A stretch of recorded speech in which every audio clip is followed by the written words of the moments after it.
आप सब के अंदर विराजमान परमपिता परमेश्वर को मेरा प्रणाम। आज पूर्णिमा, आप सबको पता है इस दिन इस धरा के ऊपर संत आते रहते हैं, लोगों को जगाते रहते हैं, लेकिन उनका आना और जाना इतिहास में अपनी छाप छोड़ जाता है। तो इस दिन रविदास जी जो उच्च कोटि के महात्मा संत उस समय आए, उन्होंने बहुत प्रयास किया। उस समय जो चल रहा था, समय समय के ऊपर बहुत बुराइयां, कुरीतियां, मानव अपनी सोच के अनुसार नियम तैयार कर लेता है, अपने सुविधा के अनुसार शास्त्रों को तैयार कर लेता है, पुस्तकों को तैयार कर लेता है, अपनी विचारों के अनुसार, अपनी बुद्धि के अनुसार उनको अर्थ निकाल करके इधर उधर कर देता है। ये सदा से चला आ रहा है। जो ये कुछ लोग, आजकल एक बात और चली हुई है कि सनातन के ऊपर खतरा चल रहा है, सनातन खत्म हो जाएगा, सनातन एक नहीं हुआ तो मिट जाएगा। बहुत प्रकार के अपने अपनी तरह से तर्क दे रहे हैं लोग। ये पहली बार नहीं हुआ है। इस तरह का जो खेल तैयार हुआ, माहौल तैयार हुआ, प्रत्येक व्यक्ति इसमें जोड़ने का प्रयास किया गया, ये पहली बार नहीं हुआ। ये जब कबीरदास जी आए तब भी यही माहौल उत्पन्न हुआ, क्योंकि उन्होंने बहुत चीजें उखाड़ उखाड़ करके, खोज खोज करके, अनुभव के साथ, साक्ष्य के साथ प्रस्तुत किया सब कुछ, और उन्होंने पाखंड को तोड़ने का प्रयास किया। यही हालात रविदास जी भी उसी समय थे, तब भी यही हुआ। ये चलता रहता है समय के साथ, परिस्थिति के साथ। जब स्वामी दयानंद जी आए तब भी यही हालात हुए थे कि सनातन खतरे में आ जाएगा, कोई मान नहीं रहा, समझ नहीं रहा। और हमारे जो बनाया हुआ सर्कल बना देते हैं घेरा, जो सैकड़ों वर्षों में बहुत मजबूत हो जाता है और एक एक तार रस्सी का रूप ले लेता है, और फिर इस मानव को बड़ा पिरो पिरो करके बांधा जाता है। और मानव बंद करके भी ये महसूस करता है कि मैं खुला हुआ हूँ, मैं आज़ाद हूँ और मैं बिल्कुल फ्री हूँ।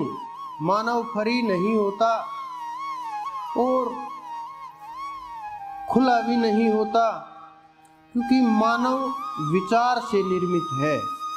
विचारों को ही बांध दिया जाएगा, विचारों को ही प्रभावित कर दिया जाएगा, विचारों को ही तोड़ मरोड़ दिया जाएगा, तो फिर मानव का जो सार आत्मा है वहाँ का रास्ता रुक जाएगा। तो हमारे जितने भी संत महात्मा हुए, उनसे पहले भी कोई भी जब भी आए, हर पल विरोध हुआ, हर पल उनको कुछ न कुछ बोला गया, प्रयास किया गया और दबाने के लिए शास्त्रार्थ उस समय गाड़ियां भर भर के पुस्तकें चलती थी, शास्त्रार्थ किए जाते थे। उन संतों के साथ जिन्होंने कभी पुस्तक को छुआ तक नहीं, लेकिन उन्होंने करके दिखाया कि सत्य क्या है, धर्म क्या है और सनातन क्या है, आत्मा क्या है, रास्ता क्या है, वेद क्या है, खोज क्या है, परम तत्व क्या है,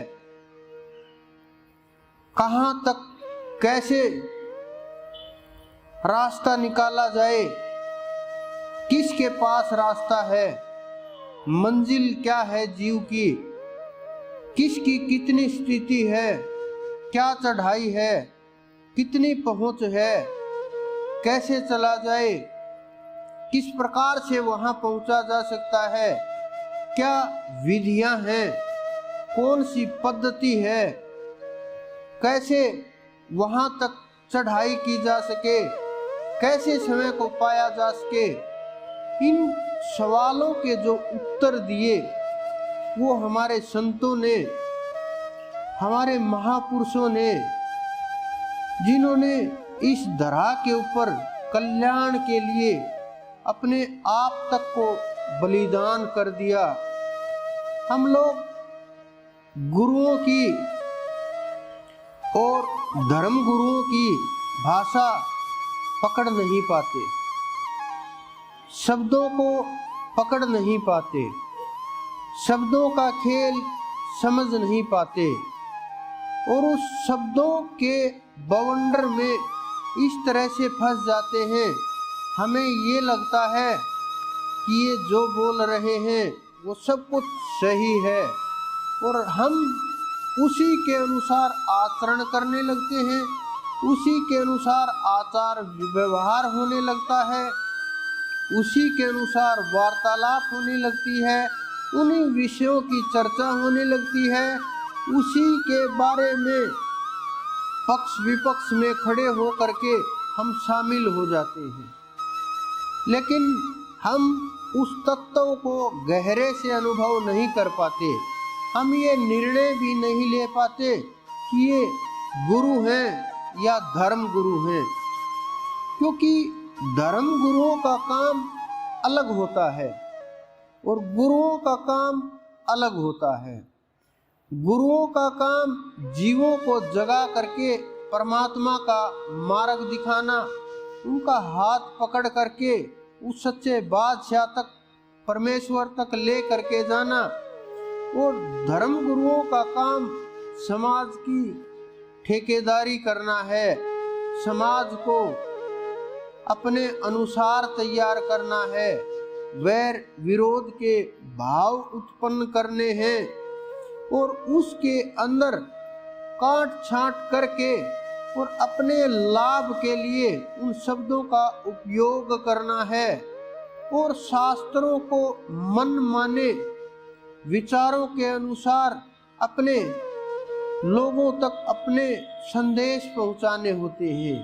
ये सब एक खेल की तरह से है और हम उस खेल में कहीं ना कहीं शामिल हो जाते हैं, बिना पता हुए भी, बिना जाने भी, ना चाहते हुए भी, बिना सोचे हुए भी और बिना कहीं जाए आए हुए भी हम उसमें कहीं न कहीं किसी न किसी प्रकार से इन्वॉल्व जरूर हो जाते हैं, चाहे विचारों के साथ हो, चाहे मन के साथ हो, बुद्धि के साथ हो, शरीर के साथ हो, धन के साथ हो या किसी भी प्रकार से, जैसे भी जितने भी प्रकार हो सकते हैं शामिल हो जाते हैं।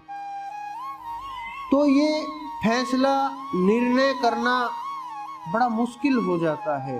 ये लोग इतना अहंकार पैदा कर देते हैं